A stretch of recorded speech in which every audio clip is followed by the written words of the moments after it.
Hello, everyone, and welcome to this IGEL Community webinar. Quite excited about this, but as always, we'll give you guys a couple minutes to log in. I know I'm always usually a couple minutes late or my audio is not working, but I'm really excited about this webinar. And I had the ability yesterday to sit down with one of the VPs at Tehama, and he gave me a very deep dive, and we had a few-hour conversation about the technology, and I was very blown away. So I'm really looking forward to learning more today, but more importantly, sharing it with all you guys. So we have an old friend of mine, someone I have the utmost respect for on the line with us too, and he's going to be the presenter, and that's Jaymes Davis. Jaymes, you there? Can you hear me? I am. Excellent. Can you I hear me? love it. Yes, I can. I can. So, All right. okie dokie. So the other thing is I always like to do a little housekeeping up close or up front. So I do like to say this is an audience participation project. We do want you guys to ask questions. If you have any questions, please use the questions piece to ask those, and we will, I'll interrupt Jaymes if it's appropriate, or wait until the end, and we'll answer them, at the end. We'll make sure we get you answers to the question. So that being said, let's get going. Real quick, this is an IGEL community webinar, and I would be remiss if I didn't share with you what is the IGEL community. Hopefully, a lot of you guys are already members. We have a very lively group of about 18 or over 1,800 people now, and it's amazing. We're at about 5, 6, 7 people per day, and the piece that's really amazes me is we have over 32,000 messages. And so what is this whole IGEL community, and why do we have these people, and why do we have this many messages and communication flowing back? And the idea was real simple, and that is to create a place where the techies, the doers, the people interested in the technical side of what IGEL is doing can share information, can learn from us, and things like that. Throw them all in one room and see what happens, right? Plant the seed and see where it grows. And it's grown into a very lively group. Jaymes, can you flip the slide, please? So if you do join, if you're not already a member and you want to join, you might ask, what do I get besides a lively group and a bunch of messages? We will keep you up to date with what's new with IGEL. We'll also keep you up to date with what's new with our ecosystem, and that's why we're doing a webinar like this. And you'll see we do a lot of webinars like this one with our ecosystem partners. IGEL has a very lively ecosystem and some great technologies. And today we have, we're going to share one with you guys that fits perfectly into what we're doing, and then also what you guys are doing and beyond. We do use Slack for the community, and if you're familiar with Slack, you probably love it. If you're not, think of Slack sort of like email meets Instant Messenger meets IRC and everything else. It's just a great way to find information, to share information, to communicate in real time. If there's the latest white papers, documentation, we're going to share that with you. We also have repositories so you can find that information. We even have a GitHub repository for scripts and IGEL profiles, our management profiles, and things like that we can share. And if you're new to IGEL and you want to learn all about us and stand this stuff up and play with this great technology, I've personally written some getting started guides that screenshot by screenshot in about an hour, you'll be able to stand up and get started with what we're doing and simply fall in love with it. So we also built a public facing site called www.igelcommunity.com. Which allows you to, or which hosts all of our public information, things like these guides, the recorded webinars. So this webinar is being recorded, and we'll share it with you on that site within Slack and things like that. So that's basically the community. Come on, come all. How do you join? Real simple. Join.igelcommunity.com. So go ahead there and join away, and please, if you don't join, message me and let me know, and I'll say hello and introduce you to some folks and things like that. So we do have a giveaway or a contest that we're running this year. We're giving away a Porsche. So pretty cool. We gave away a Tesla a couple years ago, 2 Teslas, and this year we're giving away a new Porsche Taycan, which is the new Porsche electric car.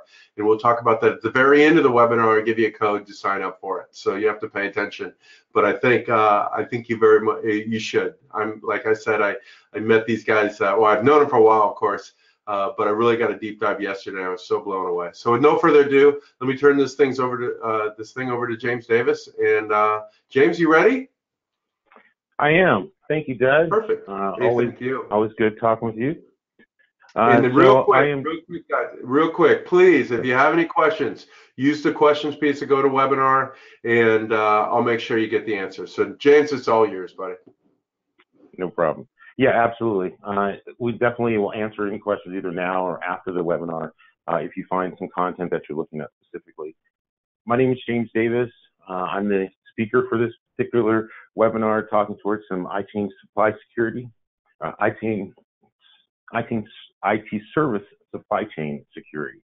And we'll kind of get into detail about what that is specifically. I've been in this business for, I want to say, like over 25 years doing consulting, engagements, virtual desktops, EUC, and I've definitely seen a lot of different customer bases, which really drives us to understand what's here. The agenda, just at a high level, there is we're going to talk a little bit about the IT supply chain discussion. We're going to then go into framing that, right? Explaining where those particular segments and how it affects you in your daily life and your movement that's going forward, as well as we're going to kind of go through what's called the extended enterprise framework, in which we use to really gauge and evaluate other frameworks that are in play today. And then we'll go directly into what's a trust through transparency architecture, and how that affects how we're going to move forward today in a cybersecurity scenario. We'll deal with a couple of solution use cases that we've seen happen based against this type of technology. And then I was lucky enough to get John Choi, the CEO of Cleverdome, to have a couple of words with us to really speak towards how they see cybersecurity and its capabilities around the IT services supply chain and what's happening. And then we'll kind of round it all up and put it together. So realistically, there is a couple of assumptions I'm thinking that you have really to understand this presentation. And it's really two major components.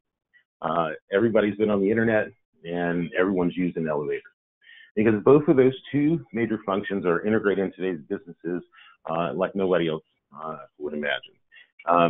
In most situations, the internet is both a trusted and untrusted network, which holds, untold gobbles of people that are accessing different pieces of data, whether they be trusted or untrusted, as well as an elevator moves people into your business, whether they're trusted or untrusted people, right? We don't know who's good or who's bad in the elevator. It just simply gets them to the job that they need to get to. And we find that we have less security concerns around something like an elevator than we do something like the internet, where relatively the reason may be because it's all built on a fail-safe architecture. It's built in an idea that things are going to fail. So regardless of what's going to happen, there's multiple elevators that are available. There are multiple different brake systems that are in play. It's built to make sure that that person, whether trusted or untrusted, gets to its actual end goal from that perspective. And we need to really deal with a lot of pieces that are around there. And that's really what we're talking about when we start looking at how you frame the cybersecurity today, or security in general today.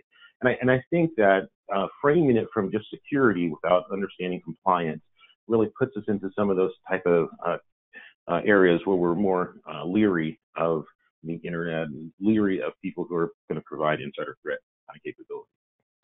But what we're going to do is we're going to break it down a little bit and kind of get directly into how we view the IT services supply chain that we can effectively go after today, which, for the Pokemon Institute, 56% of all breaches are done by, of course, a third party.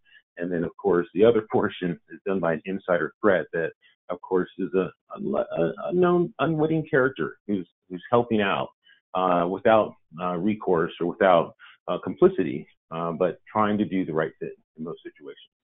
And if you look at today's IT projects delivery, you can see that it's riddled with the idea of trying to be compliant and secure all throughout the process. And matter of factly, it usually slows us down, right? And if you look in that red area, that's a big part of the slowdown is when I do find the contractor, I do find the person that I can say, yeah, I'm ready to go. That usually starts the next piece of the process. Well, how do I get them in? Well, I got to get them to a laptop. I got to let them use their own device. So put them on the guest wireless. Oh yeah, I got to get them a change account. I got to get them user account to get in access to resources. And by the time everything's done, in most situations, a new business or an existing business that you've done business with usually does about 30 days to 60 days to get them onboarded and in. Of course, a brand new business, something that you're reaching out for, finding that new contractor, that innovation takes anywhere between 30 to 90 days in some situations. But, I like to go through a story mode, if you will, because stories are the best way to really convey. I think I had this conversation at the IGEL Disrupt where they have a great storyteller that really talks to it. But the story mode really points out that, hey, I've gotten through that 90 days, and I'm here on kickoff day. And on kickoff day, Brad comes in. Brad, he flew in. He's there. He's got all the right characteristics. We drop him into the VPN. He's on a guest wireless at the moment. Everything's great. Brad, he has to go back home. And when he goes back home, he jumps on the airport. And, in the airport, of course, we all try to get onto those Wi-Fi networks or those configurations or tether your phone or however you're trying to get onto the network. Sometimes they may not work and you have to find an alternative method and you go into that risque location where you're plugging in your phone and eventually, sometimes, right, these malicious actors are out there, right? It's part of going to the internet. There are malicious actors that are available. And that malicious actor, now that he's, done one of the most successful exploits, and that's a store cross-site attack where it changes out a Java library that you use normally and waits till you get back into a secured location. So once you're secured and then you go to the internet and activate that particular Java library, it then starts communicating because I haven't closed off the east to west of the traffic inside the data center. And it's now able to start propagating, in which in most ransomware attacks and so forth, it's all about propagation.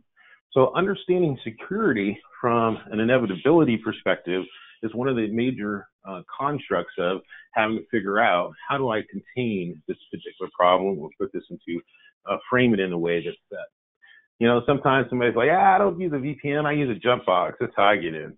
And, RDP and RDP attacks are some of the best ways to do once you're inside of an environment to actually start communicating externally to the east-west traffic to propagate until you find the appropriate place, right? Everybody's having this issue to a certain degree. So that kind of frames this idea around the IT services supply chain in which I've got a guy that's come in, he needs to have access in a normal situation. That's how we conduct business. That's how our IT services start moving. And I would then again, like I say, level it up a level to an understanding of what trust is, right? And how we're really extending our circle of trust when we're dealing with today's contractors and today's innovations. And to be frank, innovations inside of companies, I can say proudly that one of our major customers, Pythian, just received the Cloud Analytics Partner of the Year from Google. And it's a great conversation at that point because it shows companies are using a lot of their data and gaining insights from their own data and leveraging these tool sets that are available. But they have to bring in those data scientists. They have to bring in those third-party companies that are really helping drive that innovation, drive that business change. And when you bring that contractor in, the contractor, he has direct terms or he has his own issues. Sometimes he has his own tools that he has to leverage in his environment to actually do the job that he wants you to do, right? He can't, come in and rebuild a whole IDE environment because it's part of the project that he's trying to work towards. He has to sometimes have availability of tools, or he may have to have a different type of connectivity, like a VPN bound to the company, right? And then you start looking at service providers, right? As I start driving and building in these service providers into my business to help support the business itself, it in turn requires them to hire sometimes consultants or third-party parties, in which, once again, my data is one further step away that I may or may not have known outside to that particular circle of trust, right? And then, of course, as I continue on, with these new GDPR laws and these compliance laws, a lot of breach notifications that have come in. Now I'm having to bring in auditors. I'm having to bring in different people to actually have access to some really sensitive data that I may or may not want them to have access to, but I've also got to make sure they're not taking it with them. So exfiltration comes into play quite often in this situation, right? And that risk on that trusted data is huge. I'll give you a great example of what's called the KYC. The KYC deals with know your customer from a financial organization perspective. So they've got to get a lot of data from a loan as they're going to deliver a loan one way versus the other. And this data, it sometimes gets to the in-person via an email. And that email is on a laptop of a person or an auditor or somewhere else. And that's where I'm starting to really look at how far I've extended these perimeters, how far I've really extended the enterprise, and what trust I need to really have from that perspective. And so now when I'm starting to look at this as from the IT services supply chain, there are a lot of people who are accessing the actual company that are part of this extended enterprise that have no boundaries and that have no real way to enforce some of these rights or some of these capabilities against those devices. And so I took it a little further. That was important to us because there was a lot of things that are happening in this extended enterprise, and there are so many frameworks that are out there. And there's the framework of NIST 800-171, there's the CSF framework, there's the ISO 27001. There's so many different frameworks that are set in place to fix something that in reality, when you look at it actually working in reality, it doesn't really fix the problem because we're addressing it from a reactionary perspective, or we're trying to position it within a capability that we're trying to enforce it against the culture, and the culture itself may not support that kind of capability, right? And so we did a survey in the IGEL community and my own network just recently for this particular presentation, where we gathered over 100 companies and they answered 13 questions. And the extended enterprise framework is actually based on 13 boxes that really highlight all the other frameworks that are out and how they work in a direct model as far as logging in and allowing that third party to log in. And, what we found is that on a scale between high risk to good and optimal capability, that riskiness, of course, again, starts as you start logging into the environment. And as we started going through, we started asking questions. How do you give external access to this environment?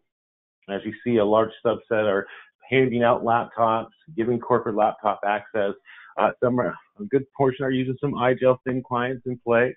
Often they're using BYOD or even IPsec tunnels to give access to those external capabilities, which based on just accessing is, of course, a very high risky situation. And so you got to take it a little further. From that point, are you leveraging endpoint security? Right? We see there's a large set of yeses, and I have to say that's a large portion towards an IGEL-based community type conversation because they take endpoint security very well. On average, there's a large set of no's, and then some that are employing specific engines like AV, malware, or they're doing a combination of multiples, in which a combination of multiples really helps decrease the risk in that overall situation. But when you start really getting into it, here at the Better tab, it really talks about limited lateral movement. And that limited lateral movement upon that network is, of course, the major place that the attackers use to exploit to infiltrate those particular locations is they have to have the ability to spread. They have to have the ability to talk to other unsecure or find things within the environment that really put them in that precarious situation. And so that's where we started seeing a bigger trend that, no, a lot of people aren't segmenting out their networks. Some segmentations are very simplistic, from the desktop to the server VLAN. If you're doing VLAN advertising, you're pretty much going everywhere. Some of the roamings that are in play, and then guest wireless networks. You may be protecting the company, but you may not be protecting the other guests that are inside the environment specifically without that particular level of network segmentation. And of course, these are all build-upons, right? So it's not that I can just have one aspect of it. I have to be able to really leverage multiple characteristics, because once you're in the environment, once the door has been opened, if I'm worried about somebody stealing food in the house, if I put locks on the cabinets, there's still that much more capability as far as protecting that particular special access, right? And that's that privileged access management. How many people are leveraging not anything beyond service accounts, of course, and that's really getting into delivering privileged access and enforcing those privileged accesses inside of the environment specifically. And then lastly, again, a large set of people were not leveraging that capability.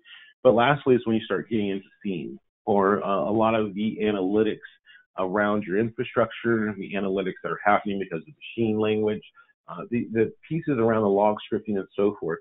Contextually, we don't have a lot of devices that tell us the contextual nature of the work that they're dealing with, but we do have a large set of devices that will tell us what the infrastructure is doing, what the platform is doing, and we can watch for irregularities in the platform's behavior based against that conversation. And that, of course, gives us a much more optimal capability of really getting to. But just at a swath, you can see out of those 100 companies, how many of them were enforcing multiple levels to get to this point, and to be able to have that fail-safe type architecture where I can really rely on the fact that I'm protecting those things that are necessary inside. So we've really identified, again, the challenges to that IT services supply chain. Really look at those primary drivers for us to find new ways to work, because this actually goes hand in hand. It's not just that we've seen cybersecurity as a major problem in previous worlds, right? It's been people have been doing corporate espionage for years. It is that the pervasiveness has become even more. It's that the ability for this abuse of privileged credentials and the abuse of these insider threats come from expanding the type of people I have working with, expanding the partnerships that are in play, really driving home that this world is an innovation world. Most companies that are now software companies, Fender is a great example in which Fender, you would think that is highly a guitar company. Some of the best job postings are for software architects inside of Fender, because they're delivering now on the capabilities for innovations, but they're having to use a different method, right? The scope of where we're looking at how we engage people is quite different than we were dealing with before. And then before, we really was more organization-led, right? That knowledge worker, a couple of mergers and acquisitions, and those worked for the traditional existing VEI implementations because they were the people that work in the environment that are primarily going to stay within the security umbrella and were part of the culture and have an invested nature inside the business itself. As you start extending forward out to global contractors where I'm developing code in India or in China, as I'm trying to move workers that are part of the gig economy, those workers are needing to be motivated to get into the workforce and leverage perhaps their own BYOD devices, as well as freelancers or global crowdsourcing to get answers to things that I need, or to do machine learning tagging. I'm bringing in these cloud source data where I'm extending the sensitive data. And that's really where we would circle in on. That's the extended enterprise. That's who we're really positioning when you start looking at that IT services supply chain, is that today, it's not just the people inside the business, it's the people who don't work at the business, it's the people who are outside the business as well that really drive home that extended enterprise itself. So we're going to step into understanding a little bit more about the extended enterprise in 2019. Because the extended enterprise framework looked back at existing 2018 environments and did the postmortems around those environments to see what were the breach points, what happened at that perspective. And that's really where this particular worksheet comes from. And you can download this worksheet. I'm just going to give a high level over this particular worksheet directly in this conversation. But as I said before, the extended enterprise framework evaluates existing frameworks and draws them in, make sure that it's highlighting or hitting the necessary points to be past the requirement. So here's an easy exercise for you to do. You're able to take this particular print it out, walk into your CISO, walk into your director of IT security, and say, hey, just high level, can you check a box on every one of these particular areas? Because if we have a box checked in each of these spots that we're delivering on that particular service in that space, then I can say we're fitting into the NIST 800-171, we're fitting into the CSF framework, we're fitting into a compliant nature as far as HIPAA or core frameworks. I'm actually in those particular spots.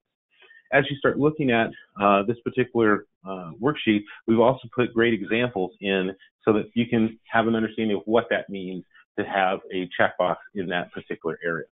IGEL is a huge portion of this conversation because they provide that closed loop. That's really where we see IGEL presenting with us and Tehama, is that they help create this closed loop. It provides you to have an easy way to have 15 UD pockets sitting in my closet than having 15 servers or desktops that I'm having to deal with on a consistent basis out there in the environment. It helps me change that partnership conversation because it stops quite a few different things, and we'll get into that here in a second.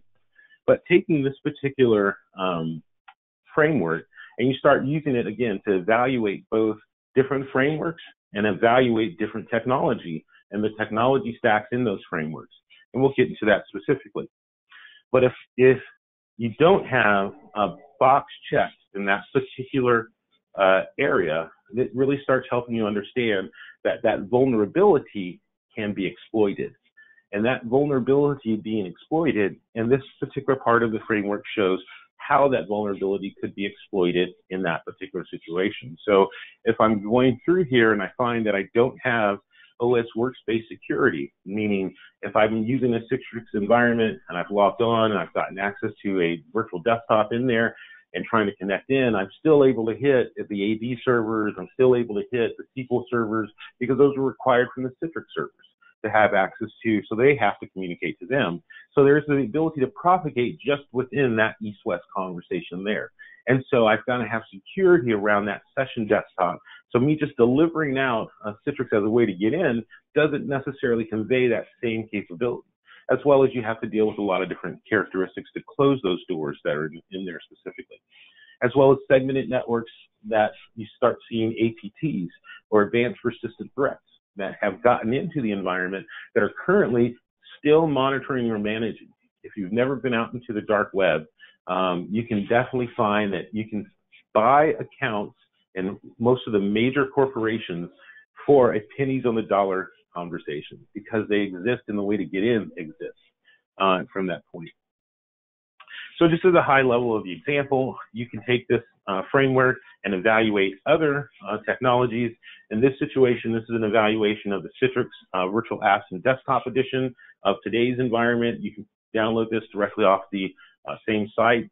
What it does is it highlights that to really produce this overall cybersecurity initiative, to be compliant using a Citrix VDI environment, I have to leverage both Zen Mobile or a separate endpoint security like IGEL as a point of conversation, or I have to leverage ShareFile, which requires for some of the DLP capabilities, where I've got to put in ITSM adapters if I want to really get workflow happening.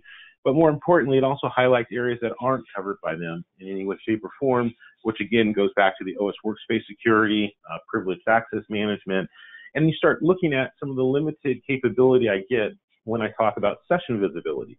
Well, it's great that I can, see a person if I remote shadow them, but I can't see them all the time if the session is going on. Or I get metrics back from what's happening in the environment, but the metrics really don't tell me what the person is doing in that environment.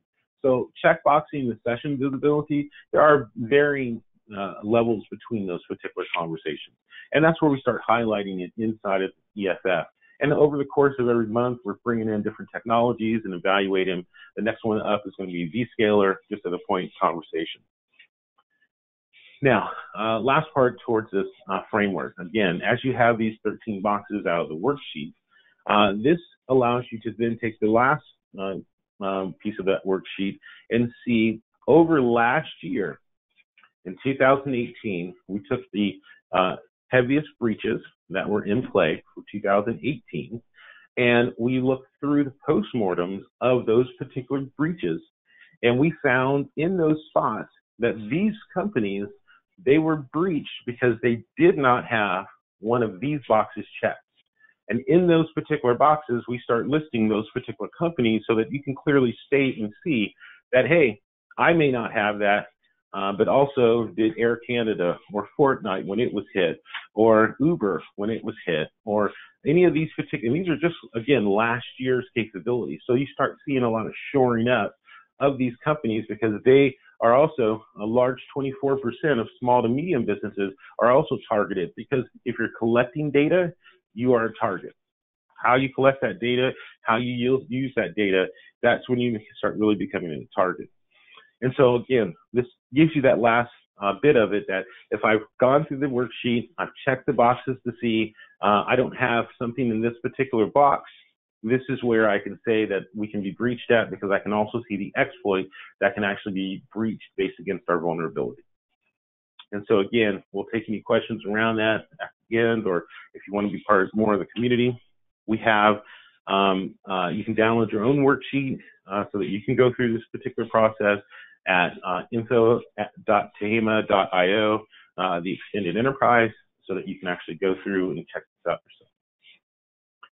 So we kind of highlighted that the high level of the extended enterprise, how it relates to delivering services from a point of delivering services from a point of third-party contractors that are being brought in. And I think that what we've really did is we've clearly articulated that there are really two major risk groups, and those two major risk groups are both anyone who works here and anyone who doesn't work here, right? So it's all combined together. So we have to really start looking at it in a different way. We have to look at it that it's more about trust than it is about just trying to follow along with security or follow along with compliancy. I often talk much about how compliancy, I can be riding a motorcycle naked with a helmet and some glasses on, and I'm entirely compliant in the state of California. I may not be very secure. So it begs the question of where security and compliance both matter, and how do I adjust my working environment to really fit that capability? And really, realistically, it's about those breach fatigue.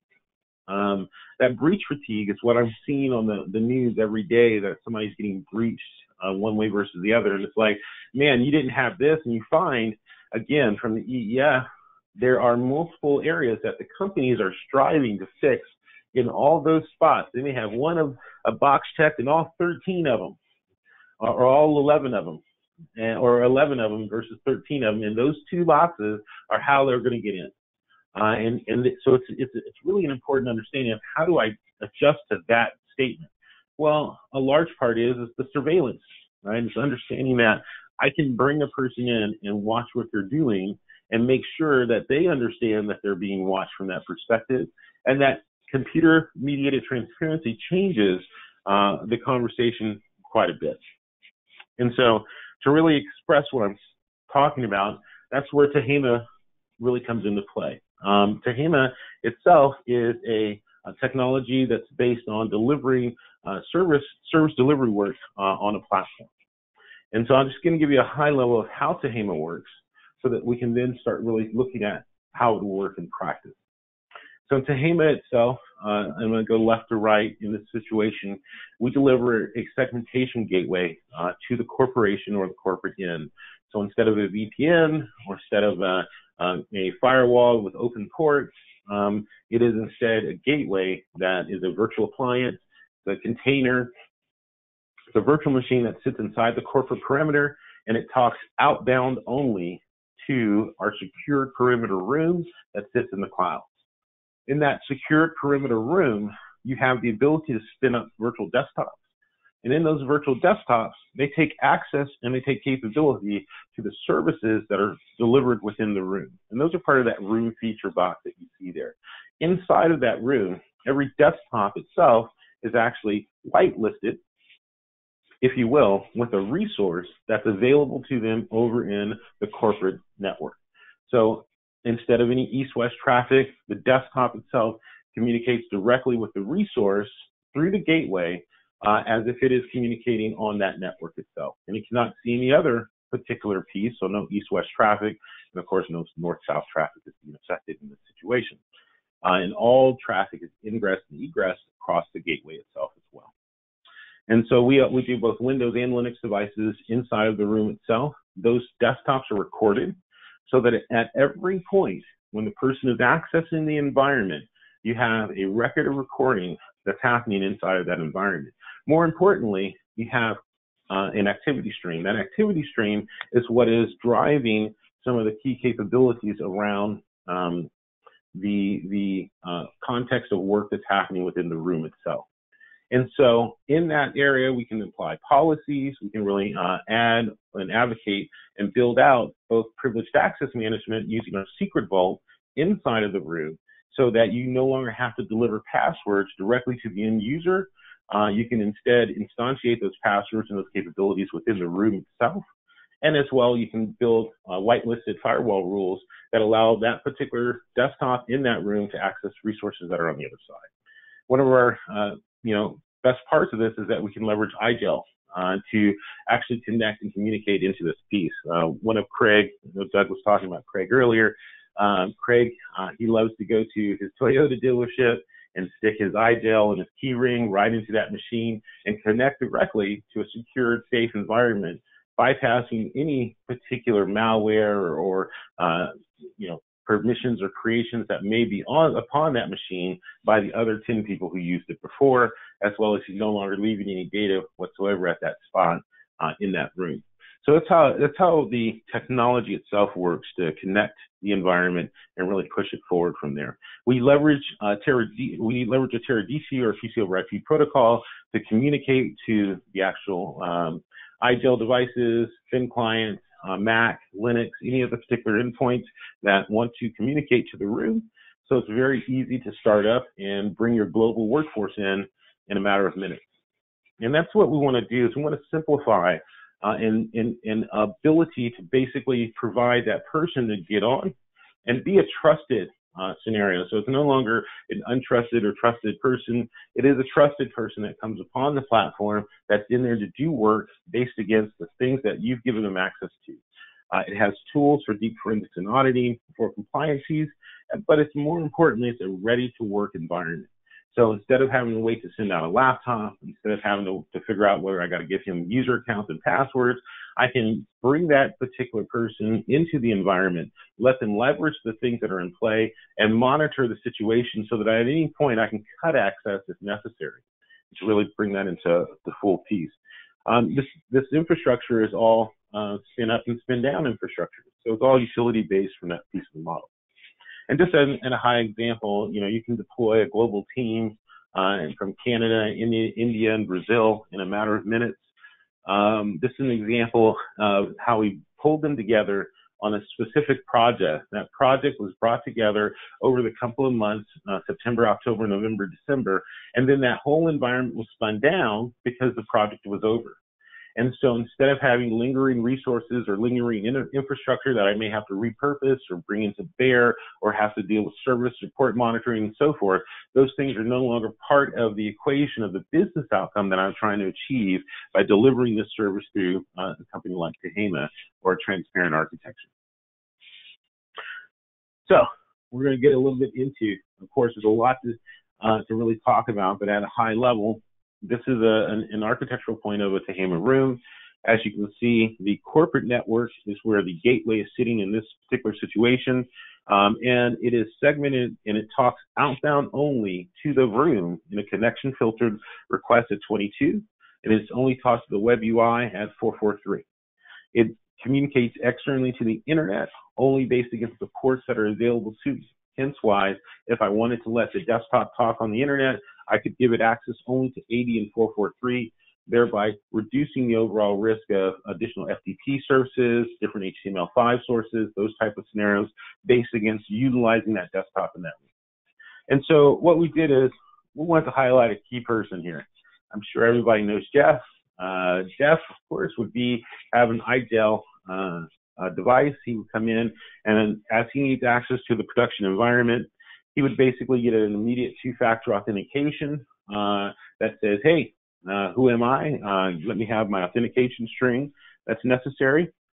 That room is going to give him access directly to a desktop that's in that room that has a subset of the office tool sets or the IT tool sets that he needs to get access to the environment. So the situation, Jeff's working on a backend database, or Jeff's working on accessing a particular application like SAP for putting in his CRM capabilities. So Jeff needs access. Of course, Jeff pulls up his IGEL. IGEL's recent deployment of the Teradici TCP over IP environment allows us to really start allowing him to pull up a desktop in Teradici, communicate and say, hey, I'm good. I can start working from that desktop. The desktop in the room is connected, again, through those two room IP addresses that are connection filtered and only on 22. And again, you have access to the key because the key is on the gateway that's sitting inside of your environment. So you manage that security key from that perspective. From that point, anybody who's on the actual room or who's in the actual room, we can now live session. So as the work is being performed inside of this environment, in which it was a quick setup. This can be done in less than a 4-hour window by bringing up a Tehama gateway inside of the subnet that you want to actually leverage. So, you're up, you're in, you're done. That usually takes anywhere between 15 to 20 minutes. It makes the communication and connection out to the room. And at that point, the room is available to the individuals that you want to bring in, like Jeff, into the environment. Now, these particular individuals, you can see they're from the live sessions. You can see the activity stream. You can actually see the recordings that are happening inside of the room in a consistent basis. And that brings me to understanding the context of work that's happening in the room, because that's a really important part. A lot of platform metrics and infrastructure metrics really look at the environment based against the platform and the infrastructure itself versus the context of the work that's happening within the room itself. And this is where you start seeing that particular thing in our activity stream. In our activity stream, I can see, hey, Jaymes, I used elevated privileges by pulling in a fetch secret out of the vault to open access to the internet so I could download a patch file, right? I can start seeing the context of when I access the desktop itself, when I was looking at data logging, whether or not data got into the room or out of the room based against our file vault. Our file vault, it actually scans and it does malware AV virus protection as data comes into the room. And then it, of course, records who does what and where as far as where that data is going to leave the room or how it's going to interact with the desktop. But at any point, it stays within the room and it gets scanned before it ever goes into the corporate environment. Where that's been very helpful is when we've seen people connect in via a patch, an update, where they've pulled a patch for a Kafka database out of a GitHub repository and ended up having a bad jar file. And in that bad jar file was automatically picked up as it was going through the file while it was scanning. So you start getting some of those cool capabilities that you can actually put in, but then you also get the audit and compliance, right? So I can show data access when they came in, and I can see who's been viewing the recordings in that environment specifically. So that's just an example of accessing a room or taking something like operations or production or your production land that you have in play today and say, I want to build a trusted transparency architecture and I want to implement it. Well, it's about 4 hours to get you to the spot you were at there, where I'm able to start bringing in the different administrators. I'm start delivering them out via IGEL keys, and I can just simply put those particular pieces out. Matter of fact, this use case works for quite a few different use cases that we've seen out there, that we've seen happen in the environment specifically. Everything from enterprise operational support, in which, again, I've broken it down to the point where I have a Tehama gateway that's on the subnet, and I'm specifying that only person who can access those desktops in that environment is through that subnet, and they got to go through the Tehama room to get access to that environment, to make changes, to put in operational changes and so forth. That really drives that piece. Mergers and acquisitions, again, a pocket full of UD pockets into a consumed company allows them to take those existing devices that are all there, start connecting to a shaped desktop that's in play, or something like a pandemic environment. So a lot of those things really start putting us into where we want to drive the visibility around those type of services that are in play, right? I'm going to give another example. In this example, I'm going to talk a little bit about development, because development is highly important in the IT supply chain today than it was 10 years ago, because of the advent of both IoT and the devices that are in play, and the developers who are writing the secure pieces of code. I'm sure just recently you've seen the Tesla going backwards and the type of code that's built into that conversation, who built those codes, how that secure code was put into play. Those start becoming real questions as I'm starting to look at development and where I'm getting the resources for the development. So everybody knows Simon, hopefully, Simon and Jeff. They both need access to the production environment, and I'm able to provide a room that's going directly to production, and it has all the capabilities of the room policies that are in play, as well as Jeff has access to both production and development. So he's able to get access directly into the new tier DT client build in the IGEL OS environment. But everybody remembers Brad. Brad was the guy that we had the kickoff box with. We know what he did with his laptop in the airport, but it doesn't concern us because he's now coming into a development environment where those particular pieces that are happening on his endpoint make no difference to us anymore. He's leveraging an IGEL, a closed loop scenario in which it's coming directly to that room. No keyloggers, no additional characteristics that can be added onto the device, and it's getting a clean access directly to that particular machine in a very visible point. So again, another high level when you start thinking about secure development and the visibility and the viewpoint. So you got Jared, who he brings in a nice development team or a production team that works in the production room, that works on the production environment. They deal with the development. I've got Brad, but now Brad's working in a sandboxed environment. So one that's just simply additional resources I need to spin up to allow Brad to start working, but still maintaining the intellectual security and the sensitive data nature that he's working on the type of data that he needs to access. As well as I can bring in additional development teams into the development room to work alongside with Jeff inside of another environment, and I haven't had to go back and rechange any of the existing code base, any of the existing keys, service accounts, or such, because they're delivered inside of the room versus delivered on the individual itself. And so the individual is no longer the caretaker of that particular credential. So of course, Jared can log into the web console, and now he can actually visually see the work happening to all those particular rooms at any point in time. So if there is a problem that's happening in production, he doesn't have to jump on some WebEx call or wait for something to happen. He can actually view when and where and how they're working on the problem directly.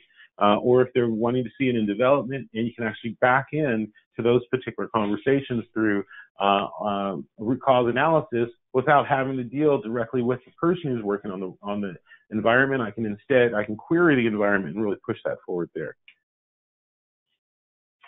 So here's just some high level of some use case scenarios that are in play that we really talk about when we were talking about supplying that IT supply chain and putting it in play. Tehama does not displace your existing tool sets. Instead, it embraces some of those existing tool sets that you have for IAM or some of the providing capabilities you're looking to get data out of. So that activity stream, as an example, can be pushed out to a Splunk environment where you can actually build triggers and activate other data leak protection scenarios, or in the Teradata and IGEL scenario where you can start building out some of these closed environments that need quick spin up and quick spin down. So you're no longer dealing with the cost scenarios, because this is all based on a utility pricing model. And in that that spirit of that utility pricing model. Again, if you're delivering services during that period, you're only leveraging it when you're only getting charged when you're leveraging it. So that kind of gives us the high level. I wanted to bring in another person who could talk to some of the characteristics of an IT supply chain and why you're needing to use this. I ended up having a great chance to talk to John Choi. He's the CEO of CleverDome, and I've asked him to be online with us so that he can answer a couple of key questions about what they see in their environment specifically. So I'd like to introduce John. John, you there? Yes, I am. Hi. Great to be here. Hey. All right. So John's been working. I'm going to give you a chance to kind of answer really 3 quick questions, like, what is CleverDome? Yeah, CleverDome is a member-based co-op that's effectively a new internet designed to connect regulated entities to their unregulated software vendors within financial services. Now, how we work is combined with a common due diligence for vendors and endpoint protection requirements for vendors or for advisors. Our mission is to take consumer information off the unprotected open internet and be a conduit to connect regulators and software providers. And specifically within financial services, yeah. So working with FINRA, the SEC, and also the FBI, and there's a lot of changes to what's been happening specific to IT supply chains. In 2019, in the financial services sector, the security postures have changed from attestation to evidence-based. So now you have to show evidence versus attesting to what you've done or what you're going to do. Yeah, so wow. That's CleverDome in a nutshell. Cool. Well, so, I got you in because your background in supply chain, and if you can give us a little small background around your supply chain, and then really highlight why is IT services supply chain important to CleverDome?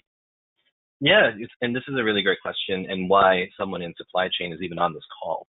My background, I've done supply chains for critical systems, NASA, Lockheed Martin, and a lot of defense MilGov projects. I was called into CleverDome because the cyber issues that are arising today are rooted in supply chain practices, namely how to manage your vendors and their sub-vendors, right? That's a critical component here, and that's a natural supply chain practice. Now, in complex environments like the ones we're talking about, software, traceability is important.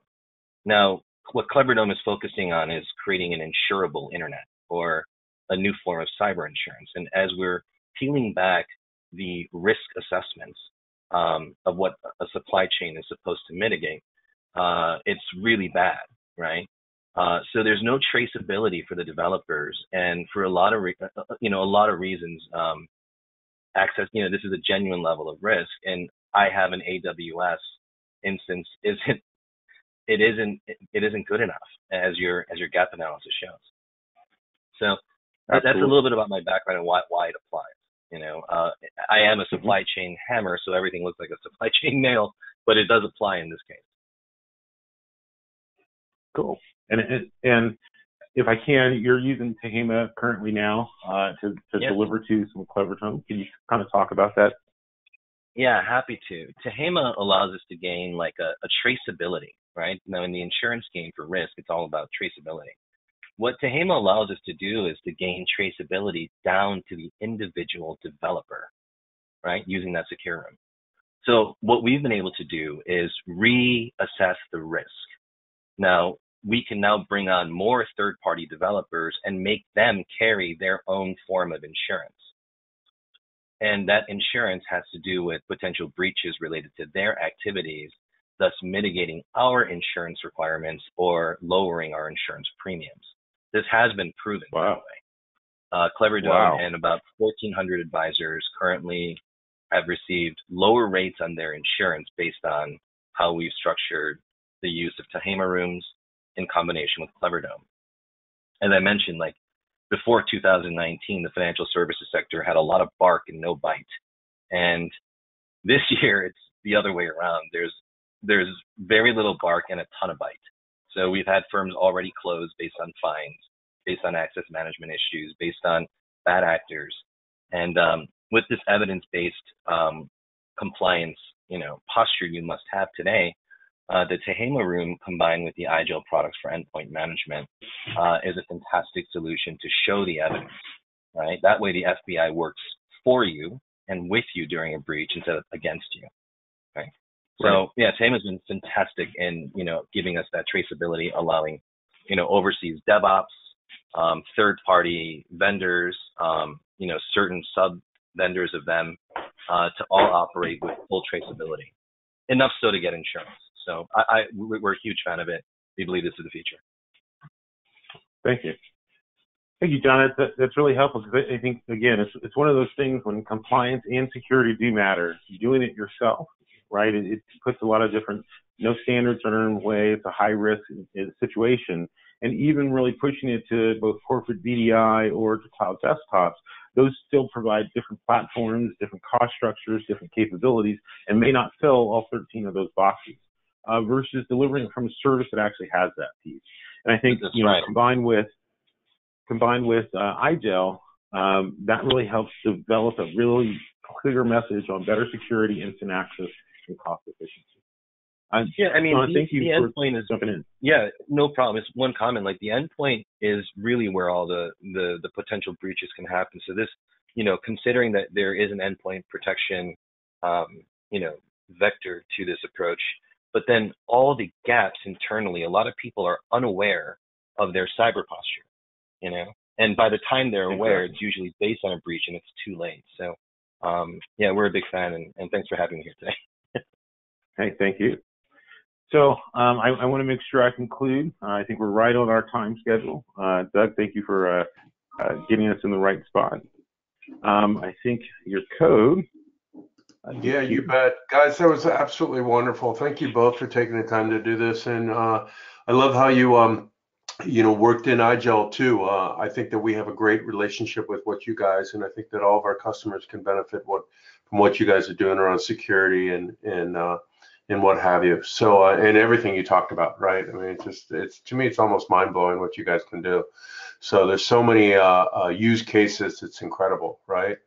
So that being said, we are just about the top of the hour. I wanted to tell you guys real quick, IGEL is giving away another car. That sounds sort of interesting. Yet another car we're giving away, and this time it's the Porsche Taycan.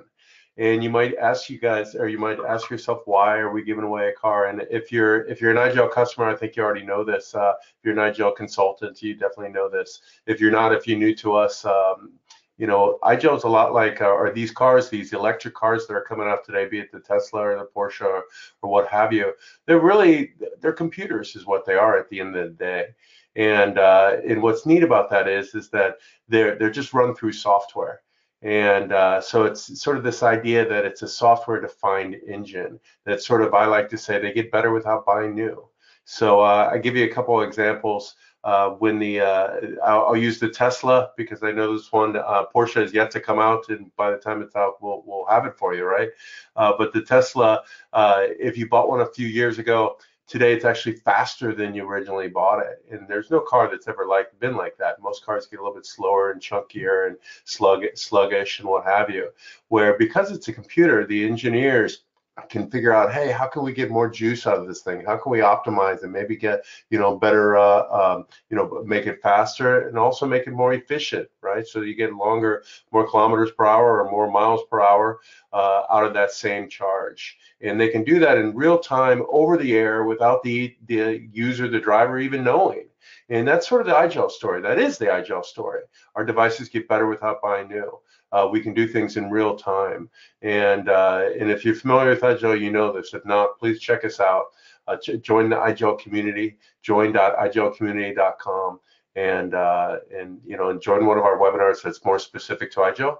But we do like to bring on, partners like Jaymes and company here and share what these guys are doing, because it really shows that the power of what IGEL is the secure endpoint to work with these secure services like what Jaymes just showed us. So on that note, I'll go ahead and say thank you for everyone. Well, any questions? We don't have any questions yet. So is there any questions from anybody? If you have them, please speak now or forever hold your peace. Or Jaymes, if they want to learn more, how do they do that? Again, it's right on. Come to Tehama.io. as well as you can download the worksheet for the EEF at Tehama or info.tehama.io/the-extended-enterprise to really download the worksheet. Definitely, contact me on my email, jdavis2@tehama.io, and we can definitely set you guys up with a trial and get you into understanding a lot of this trust through transparency and get away from that breach fatigue conversation. Yeah. James, yesterday when Craig was showing it to me, the piece that really blew my mind is the fact that you can, you do record each session. Although for someone that's been in the Citrix world for a long time, RDP world, that's you can record sessions. But the fact that I was able to search for something and have that come up immediately, right, and see within this long video stream that oh wow, here's where someone just downloaded this critical document that is now on the web, and it's a privacy violation or GDPR issues or what have you, right? I thought that was just phenomenal. I mean, that actually blew my mind. That was quite impressive. Yeah, thank you. That's our flow technology that's built into the platform itself that you can start leveraging. Again, to your point, VDI and virtual desktops have been able to record desktop sessions, but it's usually been, hey, where do I find the storage to hold all those recordings? And then where do I go from that? That's all part of the platform. You don't have to worry about that type of characteristic. It can be in there for 7 years, a year, however long we need to determine that particular capability. But you have that auditable trace, to John's point, that is clearly part of what you need to have in today's world. Yeah, what you're required to have, really, right? So very neat technology. We can talk forever about this stuff. So guys, please reach out to these guys to learn more. Please join the IGEL community and definitely check out igelcommunity.com for more upcoming webinars. We have some neat ones. Next week we have one with Teradici about our upcoming Amazon client. And we have one coming soon on virtual reality based, believe it or not. So we can actually do cool VR stuff through IGEL. The power of IGEL is endless, really. At the end of the day, it's not only is it secure, but it's also powerful that you can run VR. So on that note, guys, thank you so much for joining. James, John, thank you guys so much for a great session, and I'll let everyone get on with their day. Thanks, great being here. Have a great day, everyone. Thank you all.